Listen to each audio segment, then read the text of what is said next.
오늘 아침 식사는 하고 교회에 오셨습니까? 메뉴는 뭘로 드셨습니까? 그 식사는 누가 준비했습니까? 분위기는 화기애애했습니까? 아니면 밋밋했습니까? 오늘 우리가 읽은 본문은 그들이 조반 먹은 후에라는 말로 시작됩니다. 그들이 아침 식사를 함께 했다는 겁니다. 이 그들은 베드로를 비롯한 예수님의 제자들입니다. 아침 메뉴는 숯불에 구운 생선과 떡이었습니다. 이 아침을 준비한 사람은 부활하신 예수님이었습니다. 분위기는 어땠을까요? 활기찼을까요? 아니면 어색했을까요? 죽은 줄 알았던 예수님이 다시 살아나셔서 해주신 아침이었기 때문에 꿀맛이었을까요? 그런데 정황상 꿀맛은커녕 죽을 맛이었을 겁니다. 제자들은 입이 100개라도 할 말이 없습니다. 그들은 십자가 앞에서 모두 주랭랑을 쳤습니다. 특히 베드로는 손사래를 치면서 예수님을 모른다고, 본 적도 없다고 저주하면서 3번이나 부인했습니다. 제자들은 예수님을 볼 면목이 없는 처지인데 거기에다 예수님께서 직접 조반을 준비해 주셨으니 밥이 코로 들어가는지 입으로 들어가는지 몰랐을 겁니다. 어느덧 식사가 끝났습니다. 잠시 시간이 흐른 후에 예수님께서 베드로에게 조용히 물으십니다. 요한의 아들 시몬아, 네가 이 사람들보다 나를 더 사랑하느냐? 요한의 아들 시몬아, 너 아직도 나를 사랑하느냐? 베드로는 쥐 구멍에라도 숨고 싶었을 겁니다. 왜 하필 사랑인가? 차라리 너 사내 자식이 어떻게 그럴 수 있냐? 그렇게 큰 소리 치더니 나를 모른다고 했더라? 그것도 모른 채 한 정도가 아니라 아예 저주를 했더구나. 너 앞으로 그렇게 살지 마라. 이렇게 혼이 났다면 마음은 편했을 텐데 예수님은 도리어 너 여전히 나를 사랑하느냐? 이렇게 묻고 계십니다. 예수님은 왜 굳이 사랑에 실패한 베드로에게 지금도 사랑하느냐고 물으시는 것일까요? 베드로를 곤란하게 하시려는 것일까요? 아니면 베드로가 스스로 자책하면서 회의에 빠지도록 가스라이팅을 하는 걸까요? 예수님이 베드로에게 너 나를 사랑하느냐 물으신 것은 도리어 베드로 안에 예수님을 향한 사랑이 있다는 것을 확인시켜 주시기 위해서입니다. 베드로야, 너 나 사랑하느냐? 아직도 네 안에는 나를 사랑하는 마음이 있다고 나는 생각하는데 너의 안에는 아직도 나를 사랑하는 마음이 있어. 그 사랑을 찾으라. 예수님이 그렇게 말씀하시는 것입니다. 베드로는 지금 실패한 제자의 모습으로 있습니다. 주위 사람도 스스로도 그렇게 생각하고 있습니다. 예수님을 부인한 것에 대해서 자책하고 있습니다. 끝까지 예수님을 따르지 못한 것에 대해서 부끄러움을 가지고 있습니다. 그래서 베드로는 이제 자기 안에는 예수님을 향한 사랑도 사명도 다 사라졌다고 생각합니다. 설령 있다 하더라도 창피해서 있다고 말할 수도 없는 처지입니다. 예수님은 이것을 간파하셨습니다. 그래서 사랑에 실패한 베드로에게 너 나를 사랑하느냐? 이렇게 물으시는 것입니다. 이것은 베드로야, 너의 안에는 아직도 나를 향한 사랑이 있어. 그거 내가 알아. 너 그거 찾아야 된다. 지금은 창피해서 말 못하지만, 그래서 지금은 없어졌다고 생각하지만 없어진 게 아니야. 그거 여전히 너의 안에 있어. 그거 찾아야 된다. 그렇게 말씀하시는 것입니다.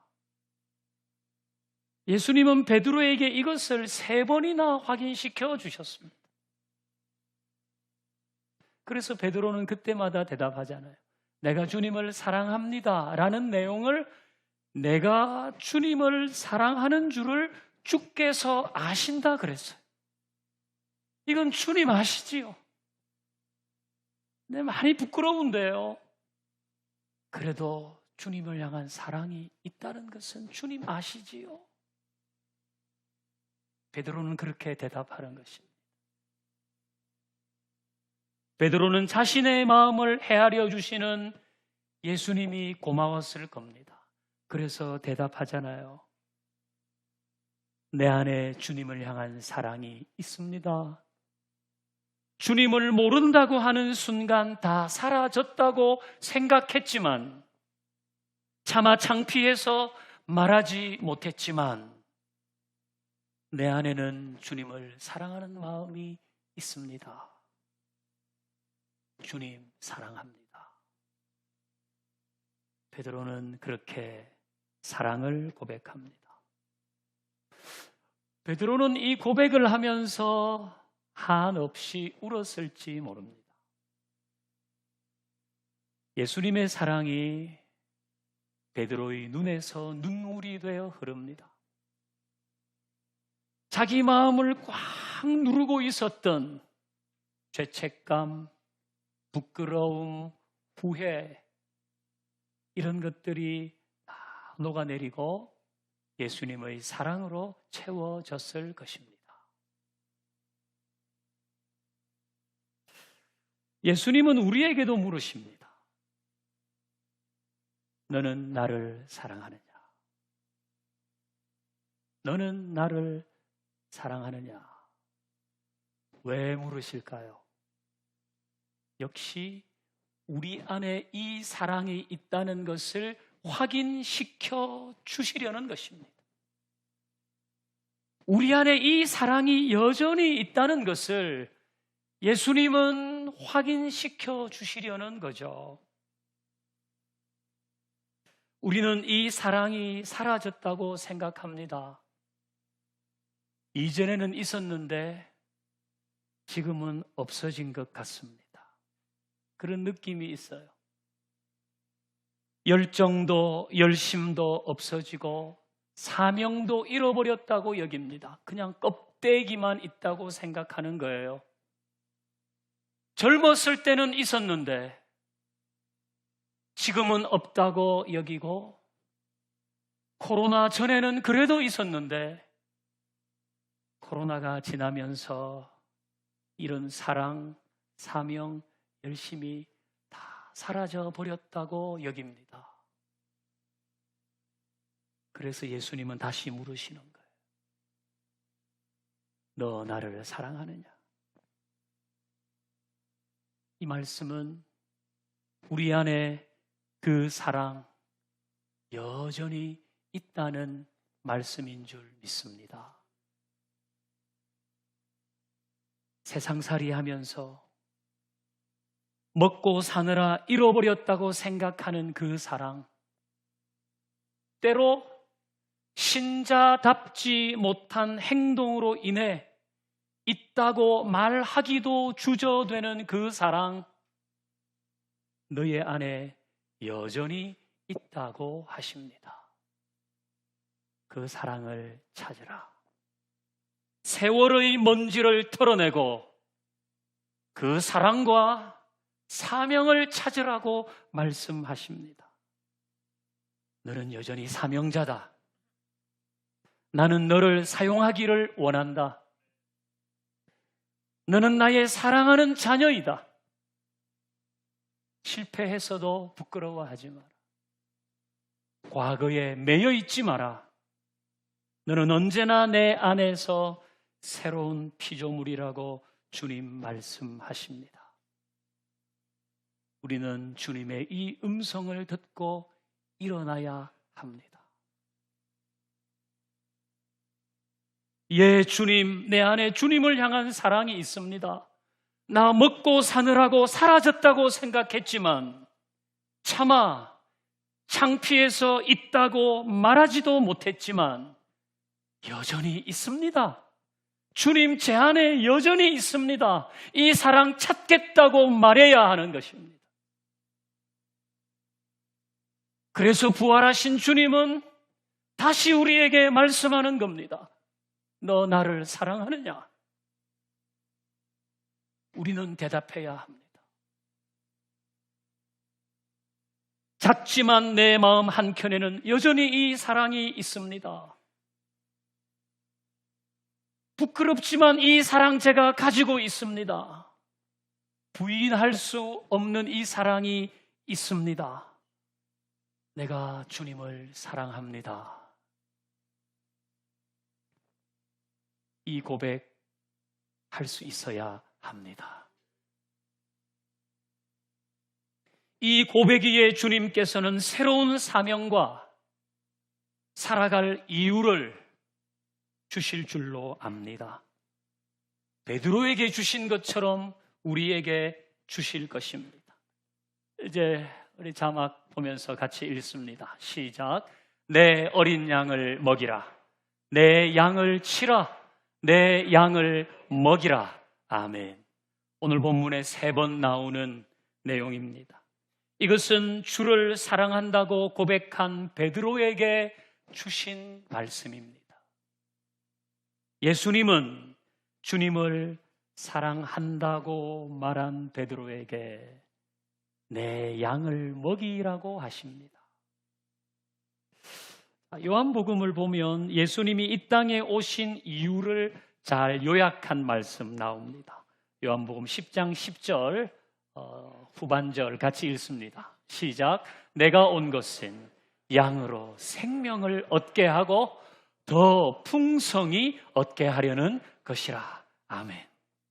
도둑이 온 것은 도둑질하고 죽이고 멸망시키려는 것뿐이요, 내가 온 것은 양으로 생명을 얻게 하고 더 풍성히 얻게 하려는 것이라. 예수님이 오신 목적을 말씀하시는 겁니다. 예수님은 사람들이 예수를 믿어 영생을 얻고 예수를 믿어 더 의미 있고 존귀하게 살기를 원하십니다. 그래서 오셨다 말씀하십니다. 그리고 이제는 이 일을 베드로에게 맡기십니다. 내 양을 먹이라. 예수님은 우리에게도 말씀하십니다. 나의 양을 먹이라. 이건 사람을 돌보라는 거잖아요. 사람을 돌봐라. 복음을 전하고 낙심한 사람 일으키고 시험에 든 사람은 손잡아주고 가난한 사람 돕고 즐거워하는 자들과 함께 즐거워하고 우는 자들과는 함께 울어줘라. 사람을 돌보라. 그 말씀을 하십니다. 여러분, 이건 예수님께서 무척 귀하게 여기시는 것입니다. 사랑은 여러 가지로 정의할 수 있죠. 요즘은 사랑을 상대방이 싫어하는 것을 안 하는 것이라고 아주 소극적으로 정의해요. 근데 사실 사랑은 상대방이 싫어하는 것 안 하는 정도가 아니라 상대방이 귀하게 여기는 것을 귀하게 여겨줘야 하는 거 아닙니까? 상대방이 좋아하면 그걸 같이 좋아해 주는 게 사랑 아닐까요? 예수님은 사람을 돌보는 걸 매우 귀하게 여기시는 겁니다. 우리도 그 일을 귀하게 여길 때에 예수님을 사랑하는 모습이 거기에서 나타납니다. 사람을 돌보는 것. 그래서 우리 교회학교 교사는 예수님이 귀하게 여기시는 일을 하는 사람들이죠. 소그룹 리더, 헬퍼, 1:1 양육자, 바나바 마찬가지입니다. 자부심을 가지고 이 일을 해야 하는 겁니다. 예수님이 귀하게 여기시는 일이기 때문이죠. 어떤 권사님이 작은 옷가게를 하면서 평생 가족의 생계를 챙겼습니다.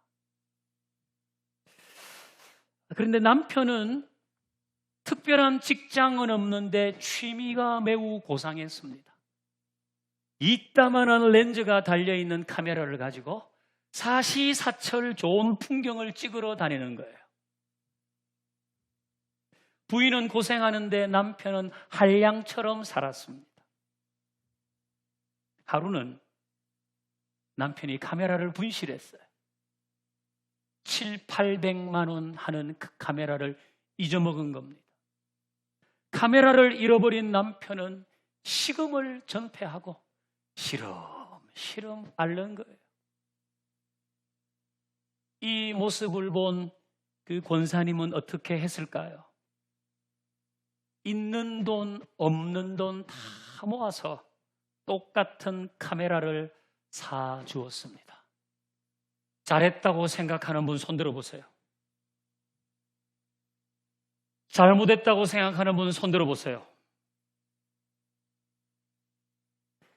양인철 집사님은 스스로 자책을 하면서 잘못했다는데 손을 들었어요. 네. 잘했냐 잘못했냐 주위 사람들의 반응은 100분 토론을 해야 될 정도로 뜨거웠습니다. 한쪽은 어이없다. 그걸 왜 사주냐? 한쪽은 훌륭한 부인이다. 이렇게 말했습니다. 그 권사님의 생각은 이거예요. 내 남편에게 카메라를 빼앗는 것은 죽으라고 하는 것과 똑같다. 사진 찍는 게 인생의 낙인데 그것 없이 어떻게 살 수 있겠냐?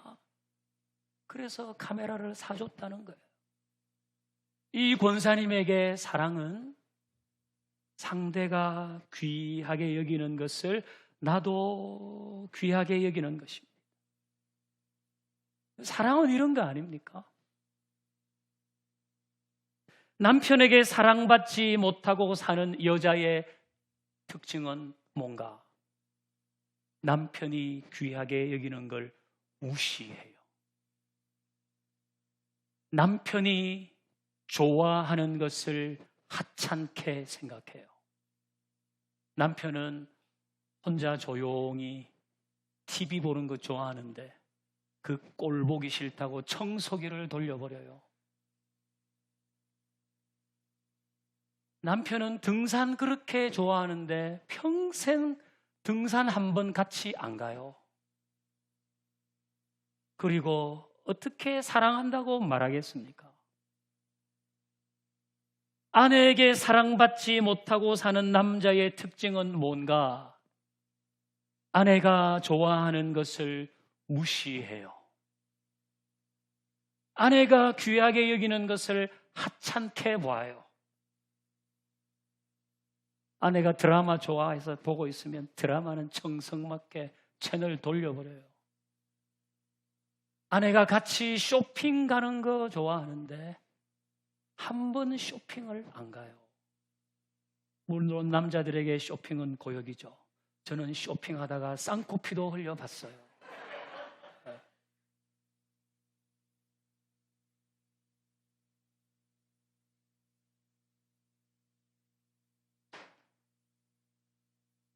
사랑은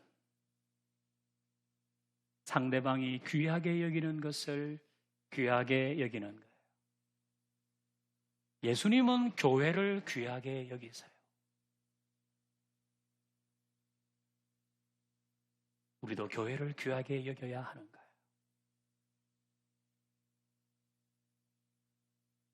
예수님은 사람을 돌보는 것을 귀하게 여기세요. 그럼 나도 그것을 귀하게 여겨야 하는 것입니다. 사람 잘 돌보고, 낙심한 사람 전화 한 통 해주고, 시험에 빠진 사람 밥도 같이 한번 먹여주고, 누구에게 좋은 일이 있으면 치뽕 이러지 말고 같이 좋아해주고, 누가 울면 같이 울어주고, 이 사람 돌보는 일을 주님은 귀하게 여기시거든. 그럼 그걸 우리도 귀하게 여겨야 하는 거예요. 저는 오늘 본문을 묵상하면서 궁금증이 하나 있었어요. 그것은 베드로가 내가 주님을 사랑하는 줄 주께서 아십니다, 이렇게 대답했을 때 왜 예수님은 내 양을 먹이라고 하셨을까 하는 겁니다.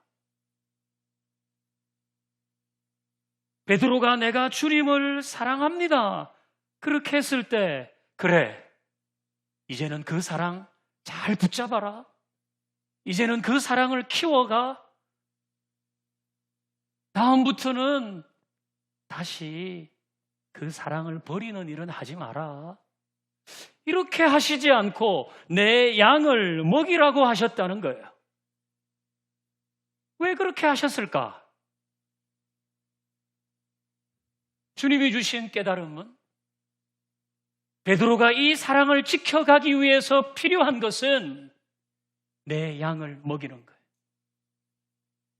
베드로가 이 사랑을 끝까지 붙잡고 키워가는 데 필요한 것은 누군가를 돌보는 거예요. 그 누군가를 돌볼 때에 이 사랑은 더 온전해지고 이 사랑은 커진다는 거예요. 그게 예수님의 마음인 겁니다.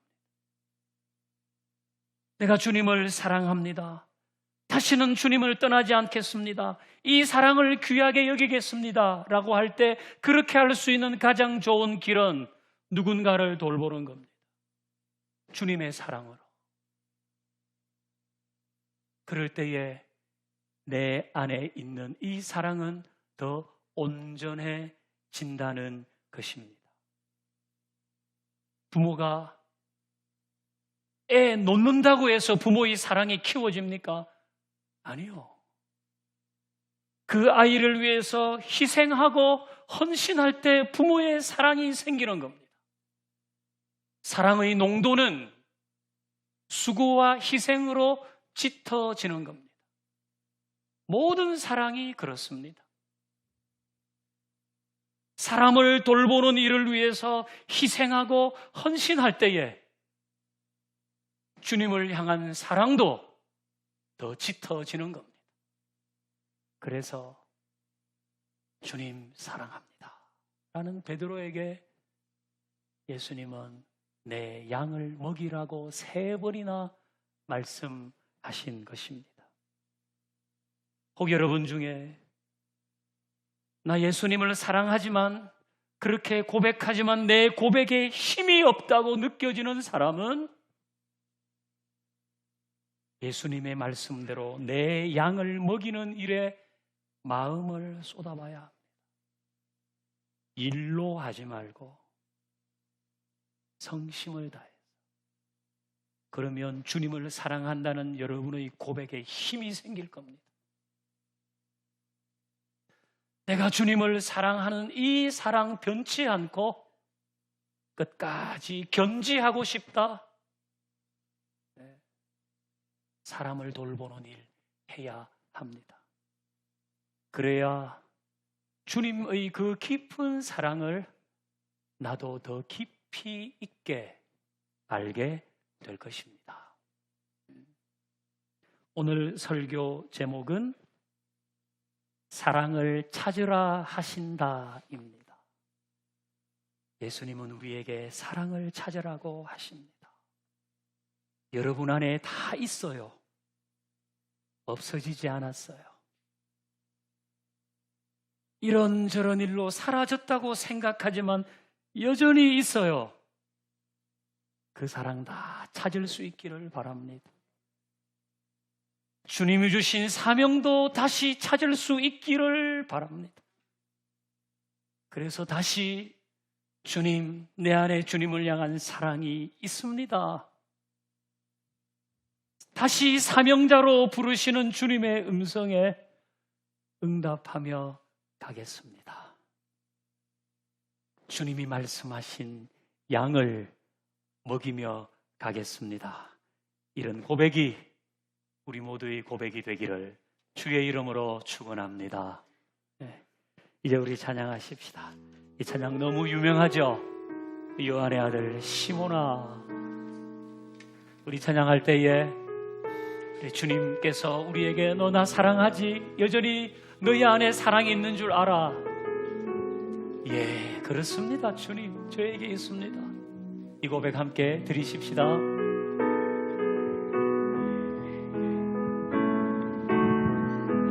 요한의 아들 시몬아,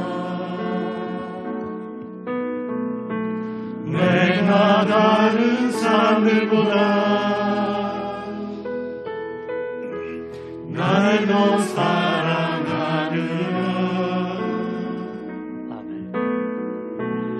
하고 주님이 부르셨네. 요한의 아들 시몬아, 내가 다른 사람들보다 날 더 사랑하느냐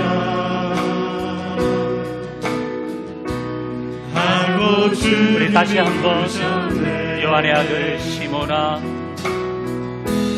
요한의 아들 시몬아, 내가 다른 사람들보다 나를 더 사랑하느냐 하고 주님이 부르셨네. 그때 나는 주께 대답했네. 내가 주를 사랑하는지 주님께서 아십니다. 주님께서 내 마음을 아시니. 내게 오는 많은 양떼, 내게 오는 많은 양떼 내게 맡겨둘 테니 사랑하는 내 친구여, 많은 양떼를 부탁한다. 내게 오는 많은 양떼를 내게 오는 많은 양떼 내게 맡겨둘 테니 낙심한 사람 일으켜 주겠습니다. 사랑하는 내 친구, 시험에 든 사람 손잡아 주겠습니다. 많은 양떼를 부탁한다. 그때 나는 주께 대답했네. 내가 주를 사랑하는지 주님께서 아십니다. 주님께서 내 마음을 그때 나는 주께 대답했네. 그때 나는 주께 대답했네. 여전히 주님을 사랑한다고, 그 사랑하는지 나에게 주신 사명을 기억하겠다고 주님께서 아십니다. 주님께서 내 우리 손을 들어 그때 나는 주님께 대답했네. 그때 나는 주께 대답했네. 내가 주를 사랑하는지 주님께서 아십니다. 주님께서 내 마음. 우리 다시 한번 대답하십시다. 그때 나는 주께 대답했네. 다시 찾겠습니다. 내 그를 사랑하는지 주님께서 아십니다. 주님께서 내 마음 아십니다. 주님께서 아십니다. 주님께서 내 마음 아십니다. 주님께서 아십니다. 주님께서 내 마음 아시니 주님께서 내 마음 아시니. 우리 다시 한번 고백합니다. 주님께서 내